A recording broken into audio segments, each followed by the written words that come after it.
Channel में आप सबका स्वागत है। तो आज हम हिस्ट्री के कुछ क्वेश्चंस देख लेते हैं। तो पहला क्वेश्चन है, गौतम बुद्ध के एकमात्र पुत्र का नाम क्या था? ए राहुल, बी चन्ना, सी कंथला या डी चूड़ा। तो इसका सही आंसर है ए राहुल। राहुल गौतम बुद्ध के एकमात्र पुत्र का नाम था।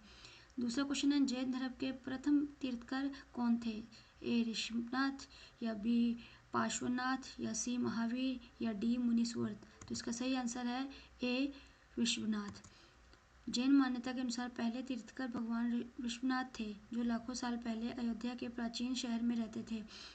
किंवदंती के अनुसार उनका जन्म राजा नाभि राजा और रानी मरुदेवी के घर हुआ था। 30 वर्ष की आयु में उन्होंने साधु बनने के लिए अपने राष्ट्रीय सुखों का त्याग दिया। अंत उन्होंने केवल ज्ञान प्राप्त किया और अहिंसा, सत्य आदि के जैन मूल्यों का प्रचार करने वाले पहले ऋषि बन गए। जैन उन्हें अपने विश्वास और नैतिक व्यवस्था का संस्थापक मानते हैं। तीसरा क्वेश्चन है, अशोक का पोता जिसने जैन धर्म स्वीकार किया? ए संप्रति, बी कुणाल, सी दशरथ या सी सालिसुका। तो इसका सही आंसर है ए संप्रति। सम्राट अशोक के पोते थे जिन्होंने 224 से 274 ईसा पूर्व तक शासन किया था और जैन धर्म स्वीकार किया था। चौथा क्वेश्चन है, किसी चालुक्य शासन ने वेंगी को अपने राजधानी स्थापित किया? ए विष्णुवर्धन, बी महेंद्र वर्मन या सी काकुस्वथवर्मन या पुलकेशिन द्वितीय। तो इसका सही आंसर है ए विष्णुवर्धन। तो पुलकेशिन द्वितीय के पुत्र विष्णुवर्धन ने चालुक्यों की पूर्वी शाखा की स्थापना की, जिसकी राजधानी पहले पिस्तापुर और बाद में वेंगी थी। पांचवा क्वेश्चन है, नंदवंश की स्थापक कौन था? ए महापद्मनंद, बी शिशुनाग, सी धनानंद या डी नंदीवर्धन। तो इसका सही आंसर है महापद्मनंद। महापद्मनंद 345 ईसा पूर्व से 329 ईसा पूर्व नंदवंश के संस्थापक थे। महापद्मनंद को इकराट और सर्वनात्रक के नाम से जाना जाता है।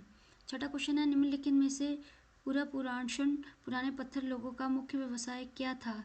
ए कृषि, बी खेती, सी शिकार या डी मछली पकड़ना। तो इसका सही आंसर है सी शिकार करना। जानवरों का शिकार करना और जंगली फल, सब्जियां और पौधे इकट्ठा करना पुराणवान काल के शिकारी संग्राहों का मुख्य व्यवसाय था। वह संगठित कृषि का अभ्यास नहीं करते थे और खानाबदोश थे। जीविका के लिए एक स्थान से दूसरे स्थान पर घूमते रहते थे। उनसंगी घाटी, कर्नल गुफाएं और भीमबेटका जैसी जगहों पर पाए गए पत्थर के औजारों का इस्तेमाल संभवतः जानवरों की खाल उतारने और मांस काटने के लिए किया जाता था। सातवां क्वेश्चन है, निम्नलिखित में से किस राजस्थान पर चंद्रगुप्त मौर्य ने अपने अंतिम दिन बिताए? ए नालंदा, बी उज्जैन, सी स्वर्ण बेलगोला या डी काशी। तो इसका सही आंसर है स्वर्ण बेलगोला। चंद्रगुप्त मौर्य साम्राज्य के संस्थापक थे। अपने अंतिम दिनों में चंद्रगुप्त मौर्य ने जैन धर्म अपना लिया और भद्रबाहु के साथ श्रवण बेलगोला में अपने अंतिम दिन बिताए। आठवां क्वेश्चन है, चरक निम्नलिखित में से किस राजा की समकालीन थे? ए चंद्रगुप्त मौर्य, बी कनिष्क, सी अशोक या डी अकबर। तो इसका सही आंसर है बी कनिष्क के।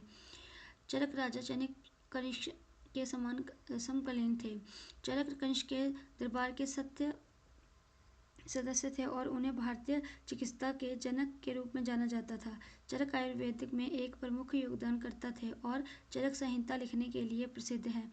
कनिष्क कुषाण वंश का राजा था, जिसने भारतीय उपमहाद्वीप के उत्तरी भाग, अफगानिस्तान और संभवतः मध्य एशिया के क्षेत्रों पर शासन किया। कनिष्क के दरबार में अन्य विद्वानों में पार्श्वर, वसुमित्र, अश्वघोष, नागार्जुन और मथारा शामिल थे। नवा क्वेश्चन है, शक वंश ईस्वी संवत से कितने वर्ष पीछे है? सही आंसर है 75 वर्ष।